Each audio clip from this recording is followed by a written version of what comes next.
My name is Glenda Whitmore. I'm 30 years old. And this is the story of how I was erased from my own family, and how I quietly took everything back.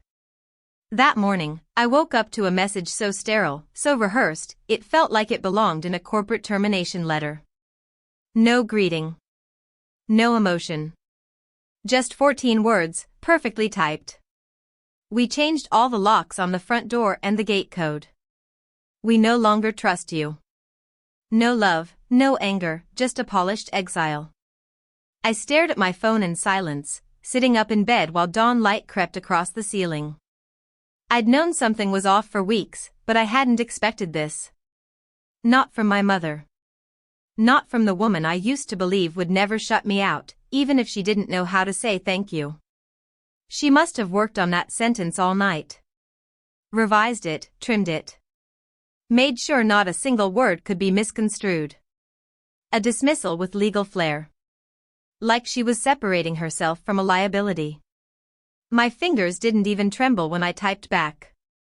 Just 5 words, smart move. But you forgot something. I didn't wait for a reply. I opened my banking app, scrolled through the recurring transactions until I found the one labeled Stonehaven Mortgage Corporation, $3,650. Monthly. For 2 years straight. Cancel. Done. The house, that grand, red brick monument on Elmridge Drive they called a gift to my brother Brandon, was no longer my responsibility. I'd been paying for it in silence, month after month, while my family applauded him for being the one who gave us our first grandchild. Meanwhile, I was the one who gave them their first mortgage approval, their down payment, their property taxes, their roof repairs. But none of that warmed the heart, as my father once said. All I did was earn. All Brandon did was reproduce.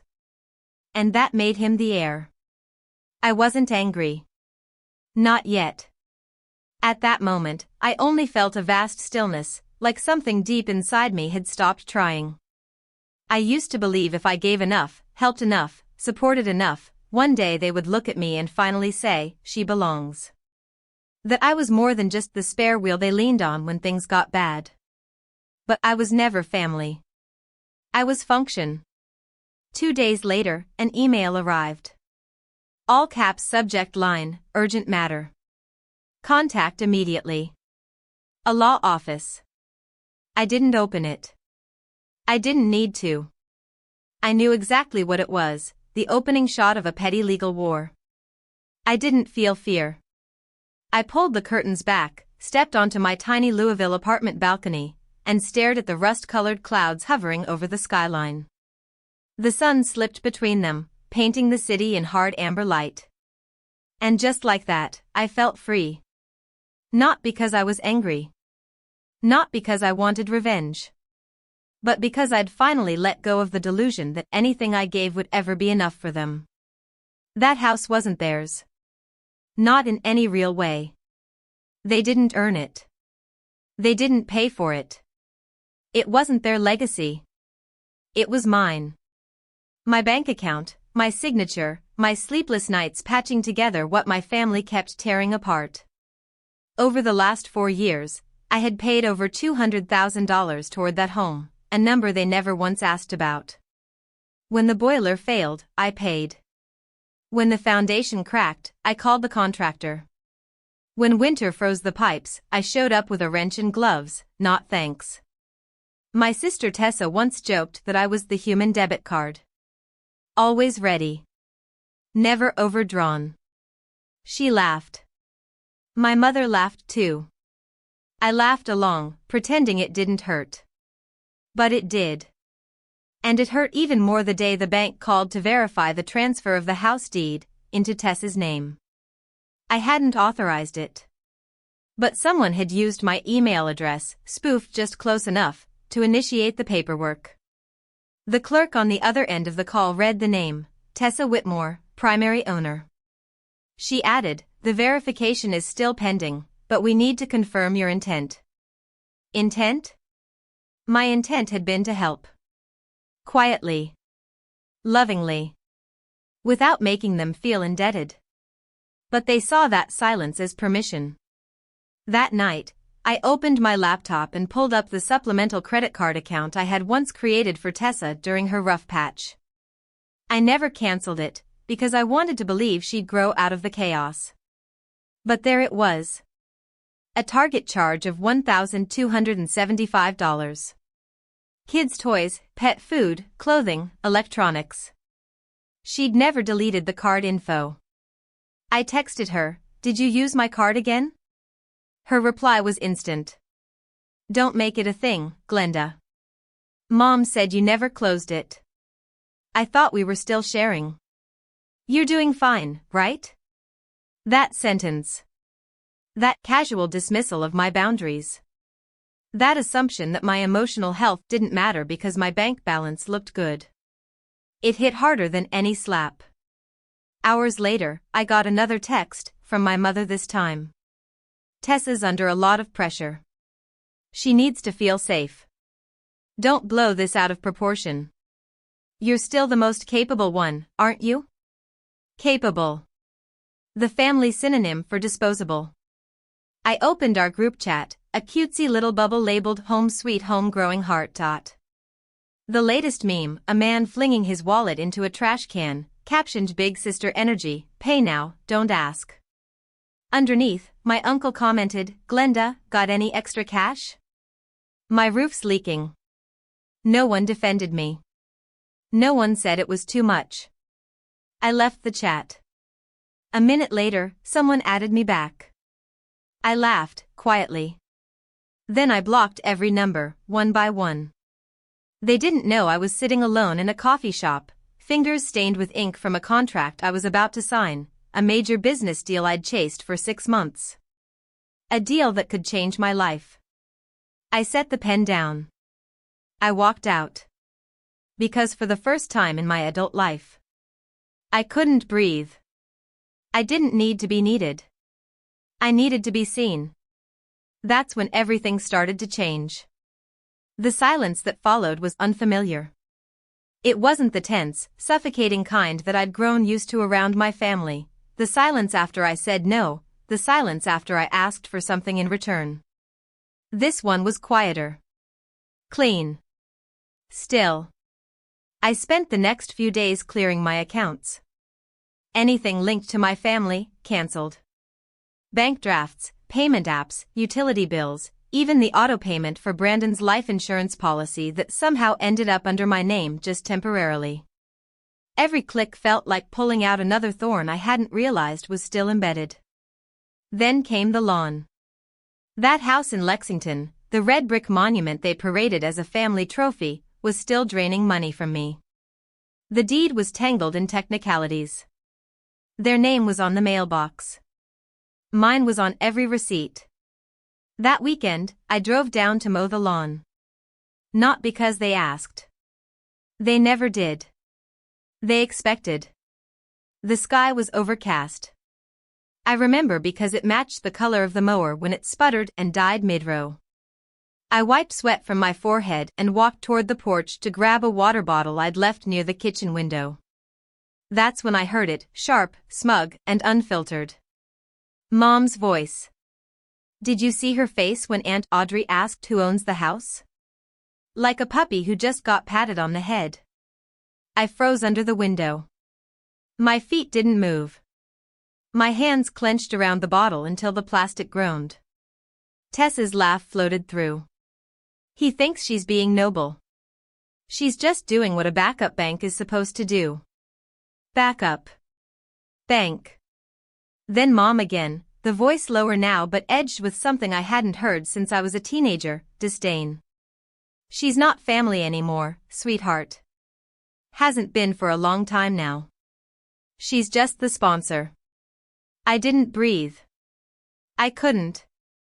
I stood there under that porch window for maybe a minute, maybe 5. The words carved something out of me that I didn't know was still alive. I turned and walked away. They had no idea I'd been standing right there. That I'd heard every syllable while the sunlight flickered through the leaves, catching on the glass like it too had been betrayed. I drove home in silence. Not angry. Not sad. Hollow. That was the day something inside me split. A clean, irreversible tear. Not because I hadn't suspected. I had. Deep down, I'd always known. I'd heard it in their tone. Felt it in the way they skipped my name during family introductions. The way they said us and meant not you. But hearing it, raw, unedited, was different. It made things real. I sat on the floor of my apartment that night, laptop open in front of me. Not for work. Not to apply for another obligation disguised as help. I opened every email I'd ever saved. Mortgage receipts. Contractor invoices. Water bills. The receipt for the new refrigerator they couldn't afford, the roof I repaired after the hailstorm, the 5 emergency HVAC calls when the heating died in winter. All of it. I created a new folder. Cora_full_disclosure. That was the moment the story stopped being about heartbreak and started becoming about clarity.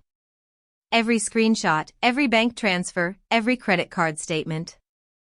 I printed them one by one, 3-hole punched them, and slid them into a binder so heavy it snapped when I dropped it on the desk. It wasn't to threaten. It wasn't to sue. It was so I'd never forget what they made me carry while they joked I was just the sponsor. 3 weeks later, the invitation came. A white envelope, embossed in gold. Mary Whitmore's 60th birthday celebration. Venue, Briarwood Country Club. Dress code, white, black, emerald. A legacy event. No sender name. No handwritten note. Just 3 italicized words at the bottom. From your family. The audacity. I placed the invitation next to the binder. The contrast was poetic, an empty performance on one side, cold truth on the other. I reviewed everything.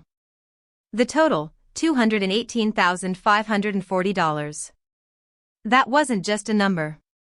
That was my 20s. My late nights. My overdraft fees. My silence.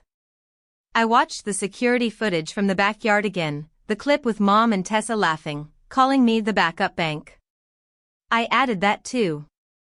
Then the screenshots of the group chat. The memes. The jokes. All of it. I formatted it all into a PDF. Labeled it like a legal document. Whitmore_family_settlement_Glenda_rights.pdf. I backed it up to a flash drive, 2 cloud accounts, and an encrypted folder in my personal email.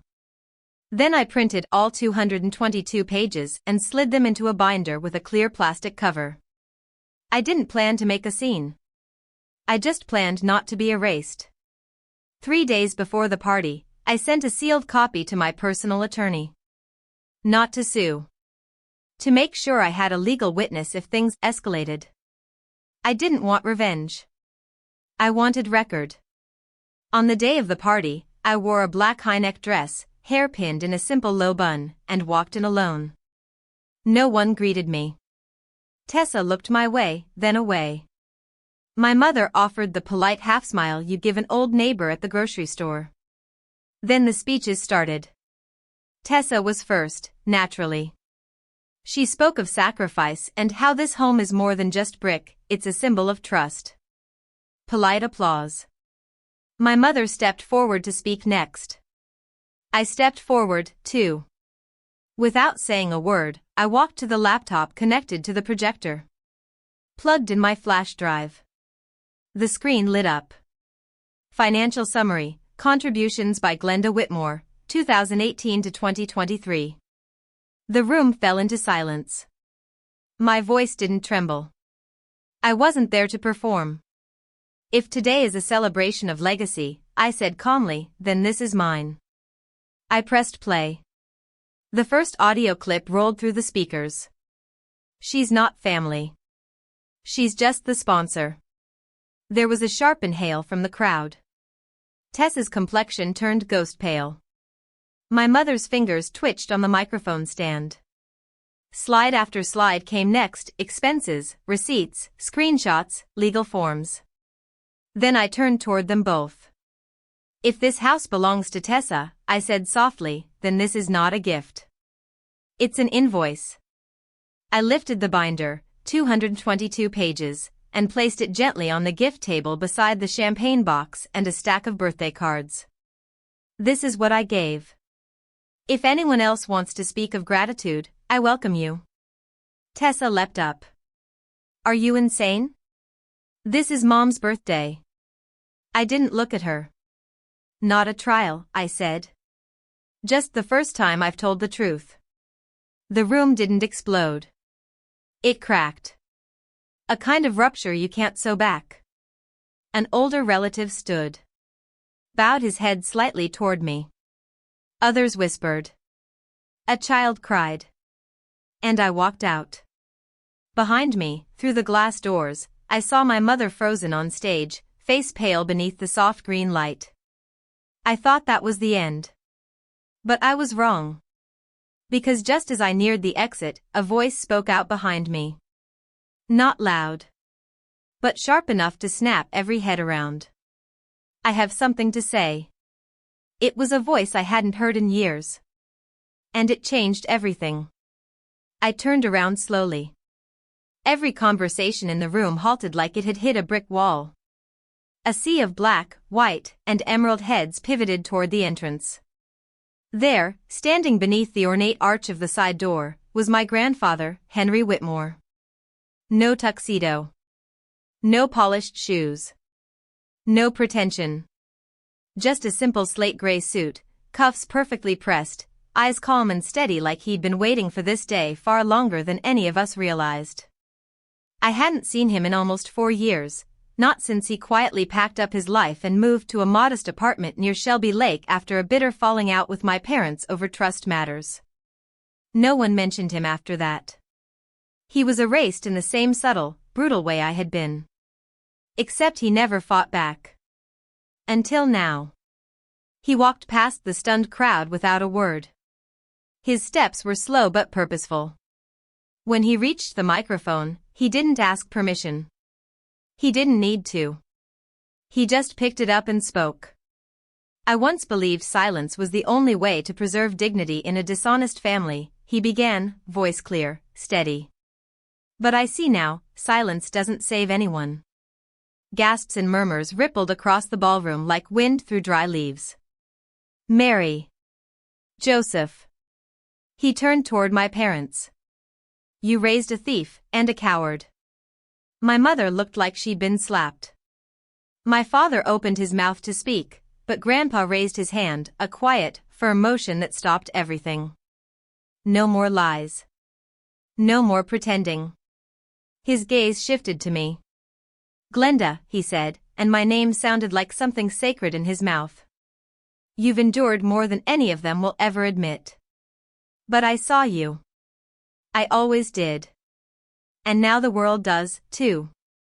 Then he reached into his coat and pulled out a folded document. Thin paper. Red notary seal gleaming under the chandelier.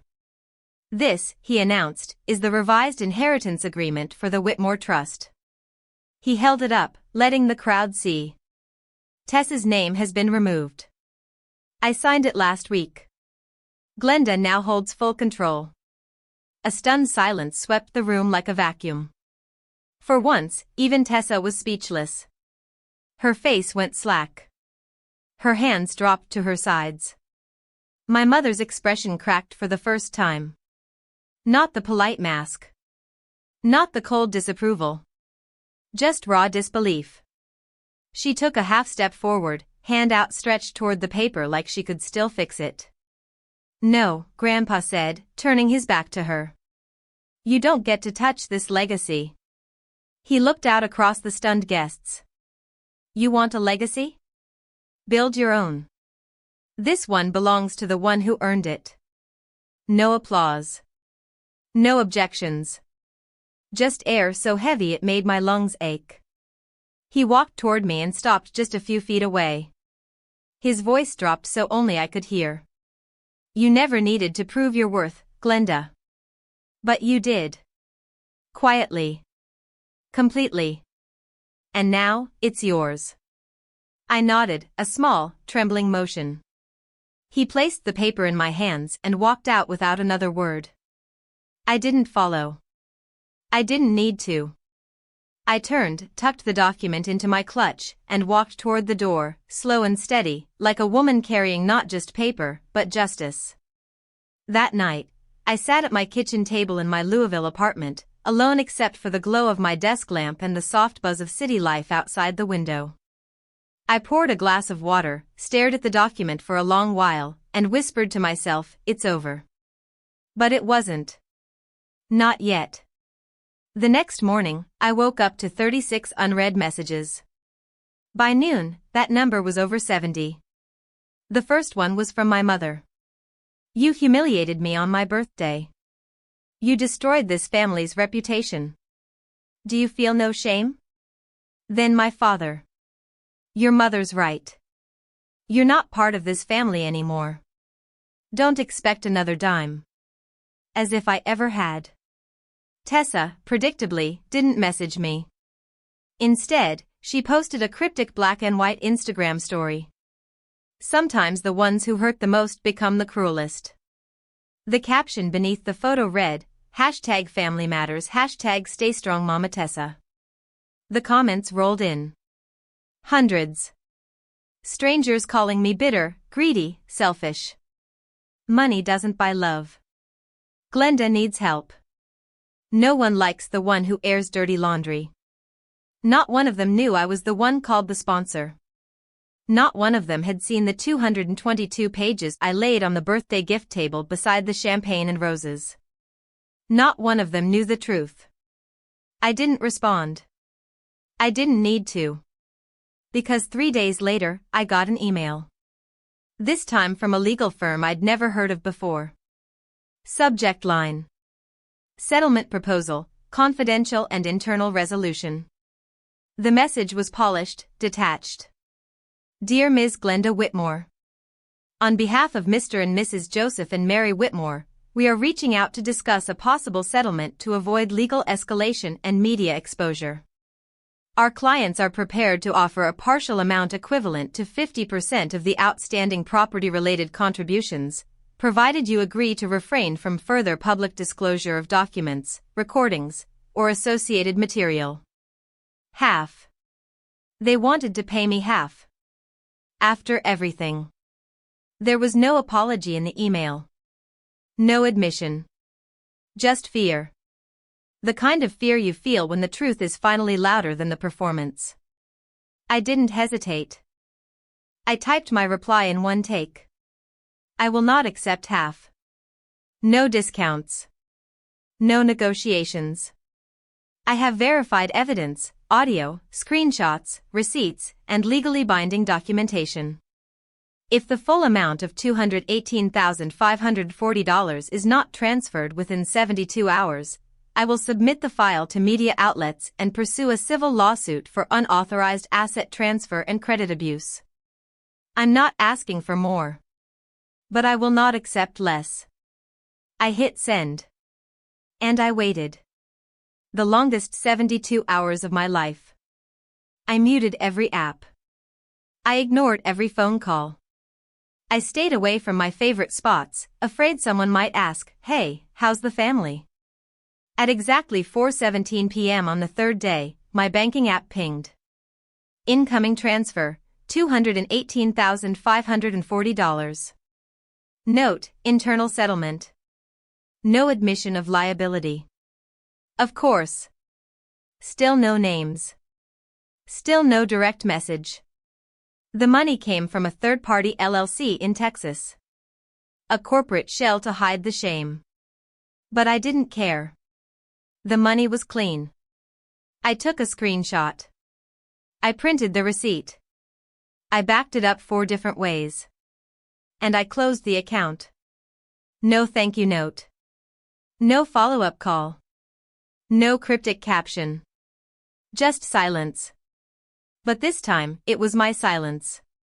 And it was powerful. I didn't post anything right away. No screenshots. No statement. No smug look who's silent now caption. I just folded the printed bank receipt, slid it into a plain white envelope with no label, and tucked it into the shelf beside my favorite books, Between Educated and the Art of Not Falling Apart. A private memento. Not of revenge, but of closure. The next week, I recorded a video. No makeup. No music.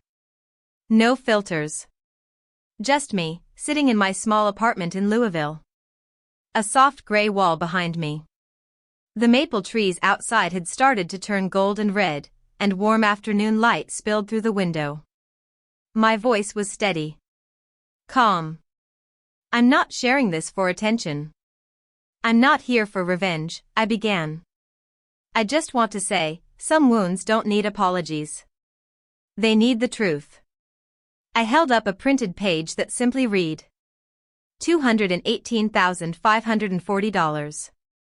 This is how much I paid, over 4 years, to keep a family I thought I belonged to.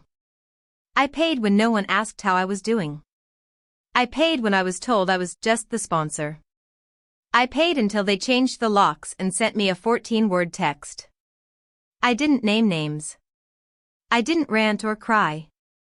I ended with one quiet line. This isn't hate. This is the truth. And the truth always comes with a receipt. I uploaded the video to my private channel. By morning, it had 14,000 views. By nightfall, it was at 98,000. By the end of the week, 1.2 million. I didn't expect it to resonate. But the comments flooded in. You spoke what I've been too afraid to say to my own mother. I've been the emotional ATM in my family for 15 years. Today, I closed the account. Glenda, your courage saved me from wiring money to my brother again this month. A therapist reposted it with the caption, Financial abuse by family is real. Silence is not protection. A single mother from Nevada sent me an email with pictures of her handmade art print that read, Kindness is not an obligation. I read every comment. Every message. Every story from strangers who had been the capable ones, the reliable ones, the silent sponsors. And through their words, I finally saw mine. But not a word came from my parents. Not one message from Tessa. And still, it didn't feel hollow. It felt clean. For the first time, there was no background noise. No passive-aggressive reminders. No veiled jokes in group chats. No hey sis, can you cover rent for a month? My apartment was small. But light poured in from both sides. Each morning, I brewed fresh coffee, watered my plants, and sat on the balcony with a journal. At first, I checked my voicemail compulsively, like muscle memory. But eventually, I stopped. They didn't call. And I didn't need them to. Someone once asked me in a comment thread, Glenda, do you feel lighter now? I didn't know how to answer at first. Because truthfully, I didn't feel lighter. I felt clear. Clear about who I was to them. Clear about what I had carried. Clear that love, real love, never comes with invoices or obligations hidden behind birthdays and family dinners.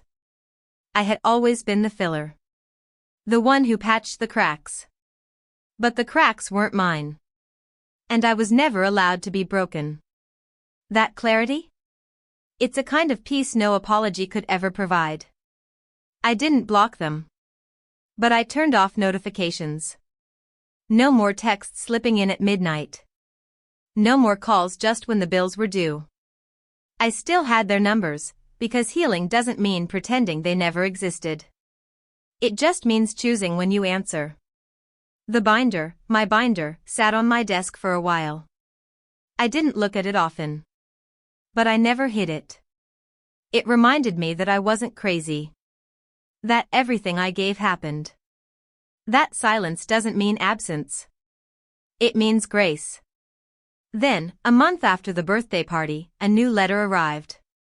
Cream envelope. Formal handwriting. No return address.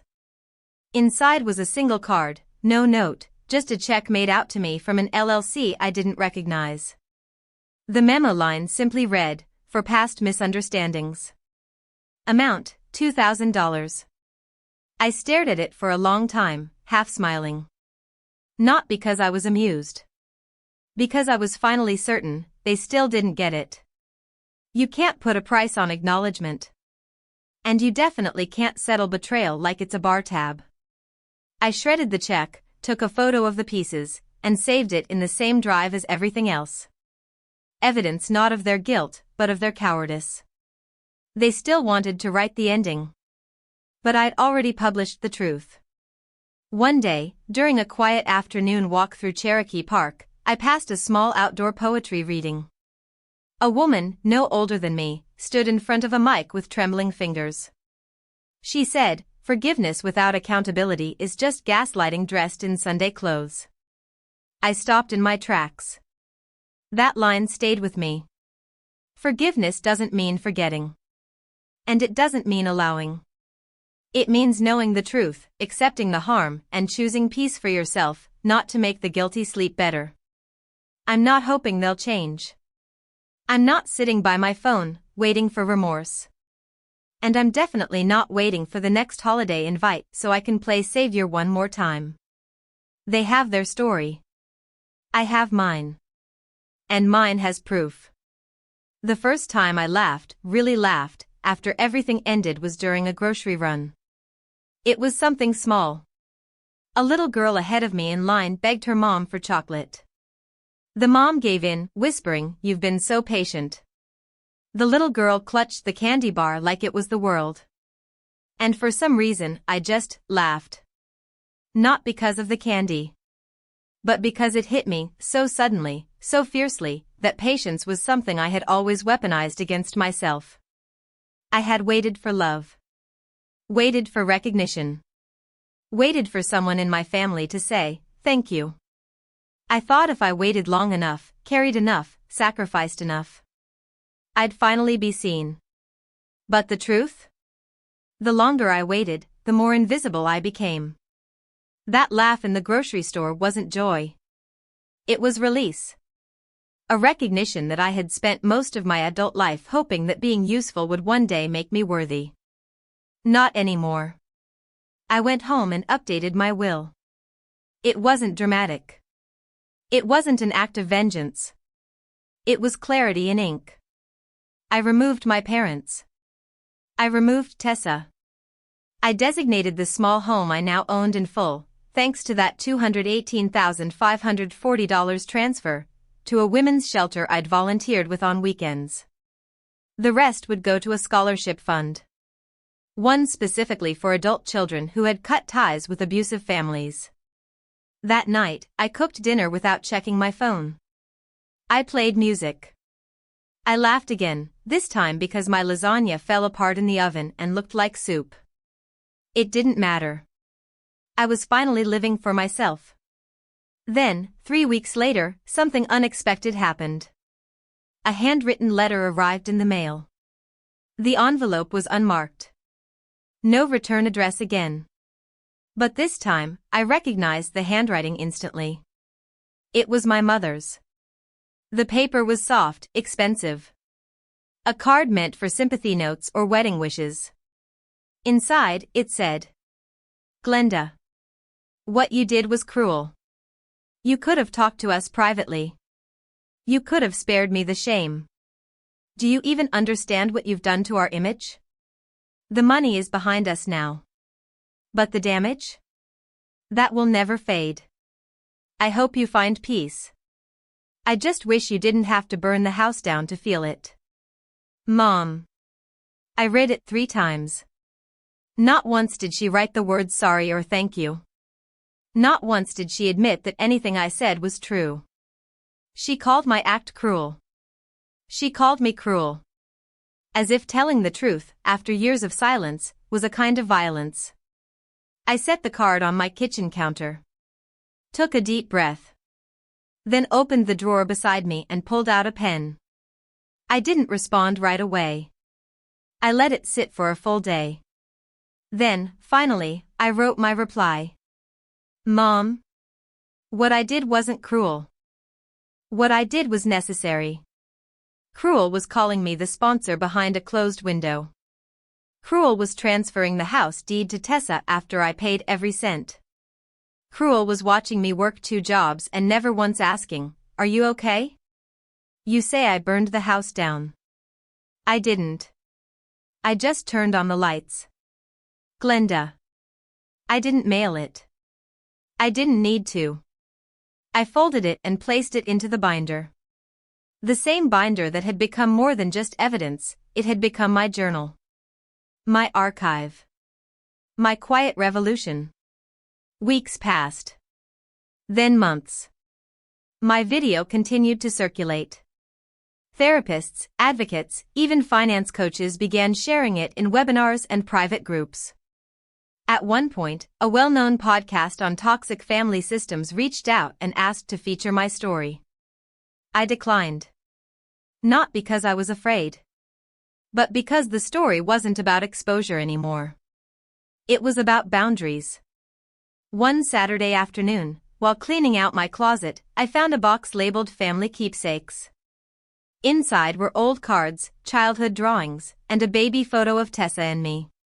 We were both dressed in matching Easter dresses, laughing in the backyard. I looked at it for a long time. Then, carefully, I folded the photo in half. Not to destroy it, but to close it. Not everything that breaks has to be thrown away.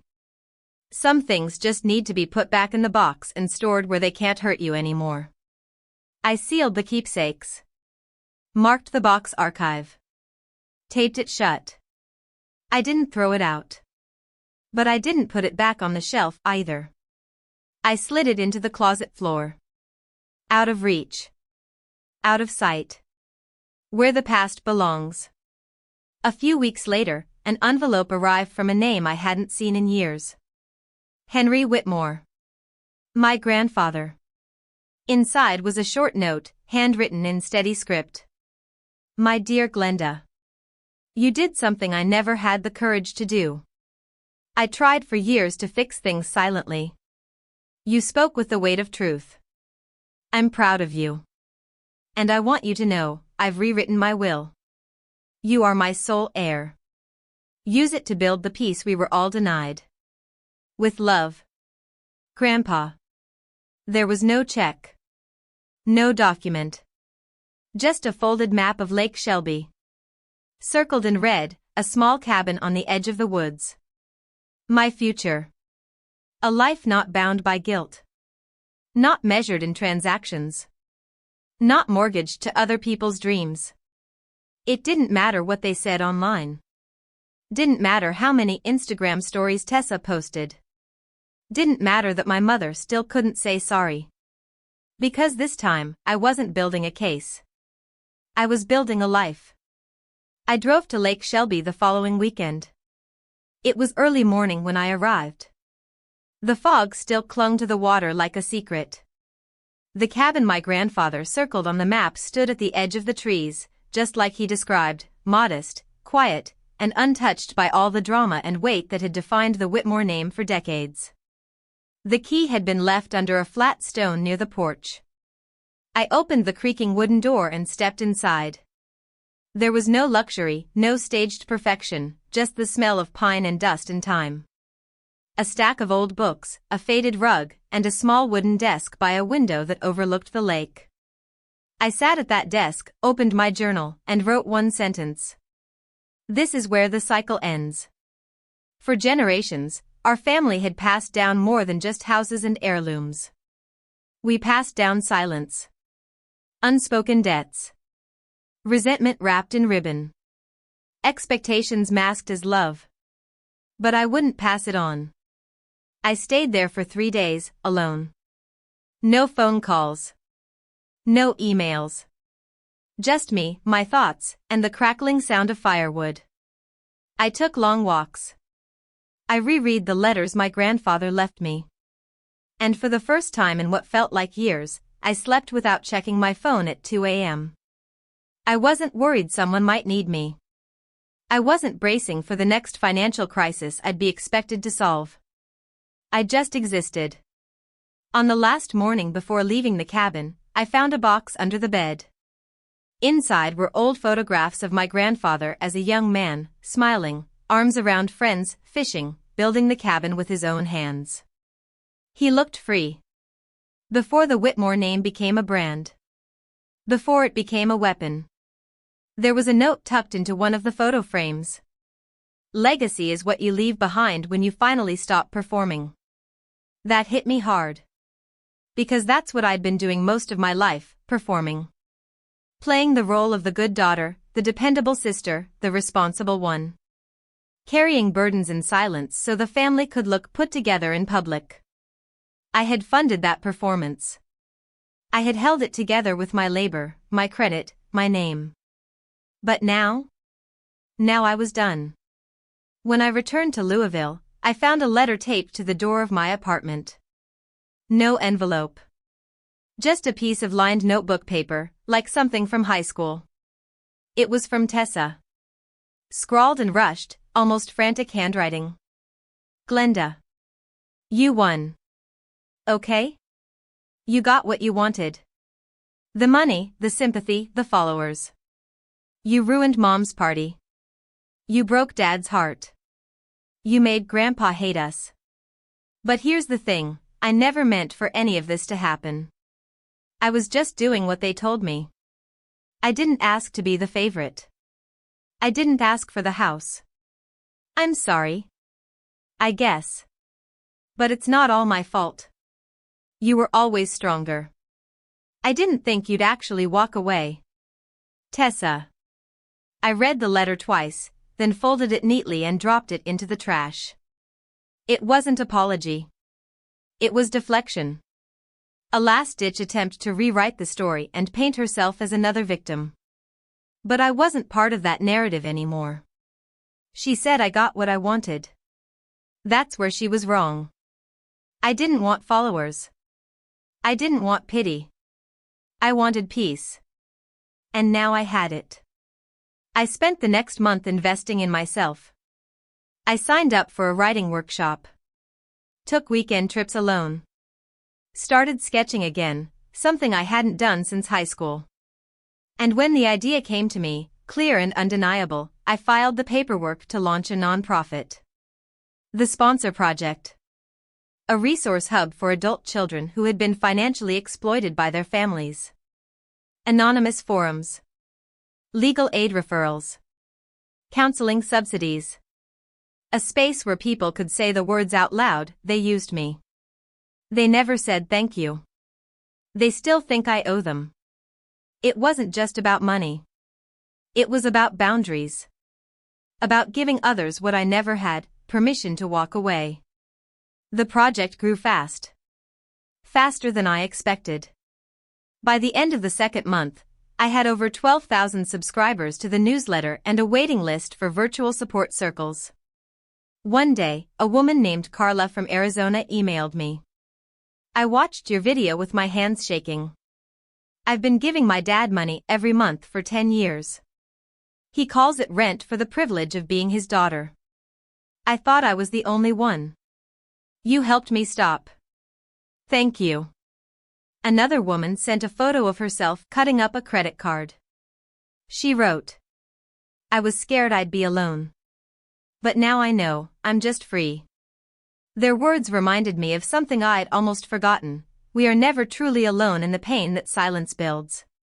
One afternoon, I got a call from a local radio station.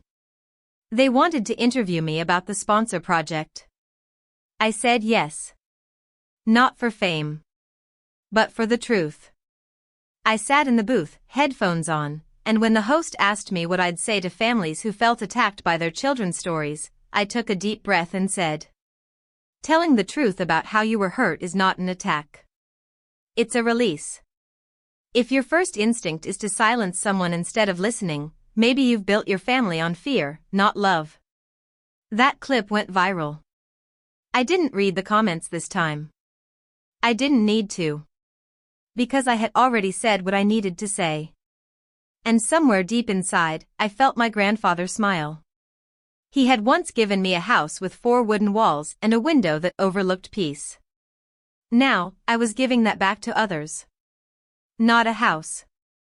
A way out. a path to peace that doesn't require performance. And in doing so, I finally understood. Forgiveness isn't letting someone else off the hook, it's taking yourself off of theirs. 6 months after the party, the one where I dropped 222 pages of evidence beside a champagne tower, I stood again in front of the house on Elmridge Drive. Not as a visitor. Not as the invisible sponsor. But as the legal owner. When the inheritance from my grandfather's trust finally processed, it included a final stipulation I hadn't expected: ownership transfer of every Whitmore family property with unresolved debt. That included the house my parents claimed was Brandon's legacy and later tried to sneak into Tessa's name. The bank had been trying to contact them for months. Once I proved I was the primary mortgage holder all along, the legal cleanup took weeks, but it was simple. Cold. Mathematical. The deed was transferred back into my name. I didn't evict them. I didn't even change the locks. I gave them the same 14-word message I had once received. We changed all the locks. We no longer trust you. Please collect your things. Then I waited. 2 weeks passed before I saw any movement. One day, I returned from the grocery store and found the driveway empty, garage door open, the porch barren. No note. No message. Just gone. The silence was everything I needed. I didn't walk through the house right away. I didn't want to smell old furniture or hear echoes of dinners where I was never asked how my day went. When I finally did enter, it was with a property manager beside me and a clipboard in hand. Nice structure, she said, looking around. Shame about the inside. The walls were stained. The carpet torn in places. Water damage warped one of the baseboards near the kitchen. It would take thousands to restore. But I smiled. Because for once, I wouldn't be paying to fix someone else's disaster. I would gut it. Rebuild it. Make it mine. A month later, the house went on the market: new hardwood floors, fresh paint, reimagined kitchen, and a home office where the dining room used to be. It sold in 8 days. All cash. I didn't call anyone to share the news. I didn't post it online. But I did take the check to the same coffee shop where I had once sat with ink-stained fingers and an unsigned contract. And I tipped the barista $500. Just because. I kept one photo of the house, taken on the day the sale closed. It now hangs in my apartment above a framed quote. Sometimes the best thing you can build is distance. Meanwhile, the sponsor project kept growing. We expanded to 3 support groups across the country, partnered with a legal aid organization, and created a podcast featuring real stories from people like me.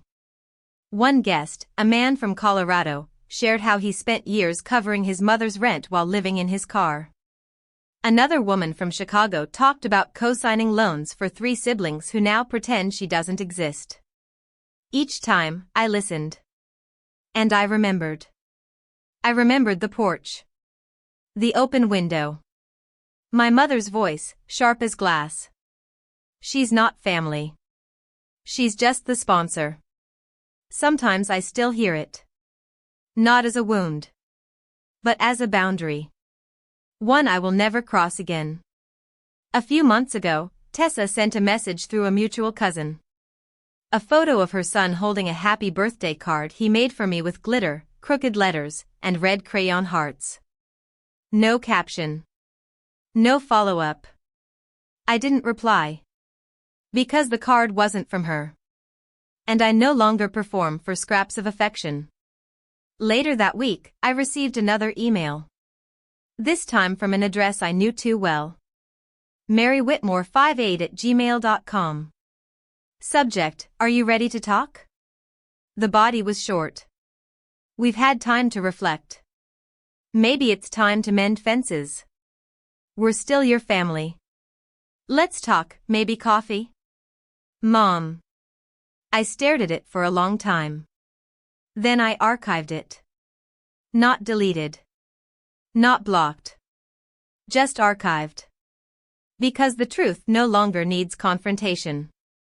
It only needs protection. My life now? It's small but wide. I wake up without dread. I pour my coffee slowly. I respond to what fills me, not what drains me. I say yes when it feels right. I say no without explaining. And on most nights, I sit by my window, plants on the sill, streetlights flickering, and I remind myself of one thing. I was never hard to love. They were just unwilling to love someone they couldn't control. This isn't a story about revenge. It's a story about reclaiming your place in your own life. And now, when people ask, do you forgive them? I answer with honesty. Forgiveness is not for them. It's for me. And I forgive them enough to leave them behind. That's where my story ends. Not with fireworks. But with peace. And peace, once you've lived without it, becomes the most powerful ending of all. Some people will always mistake your silence for permission. And your kindness for obligation. But the moment you choose truth over tradition, peace over performance, you stop living for them and finally start living for you. If you've ever felt like the emotional or financial lifeline in your family, this story is for you. You're not selfish for saying no. You're not cruel for protecting yourself. You're just finally free.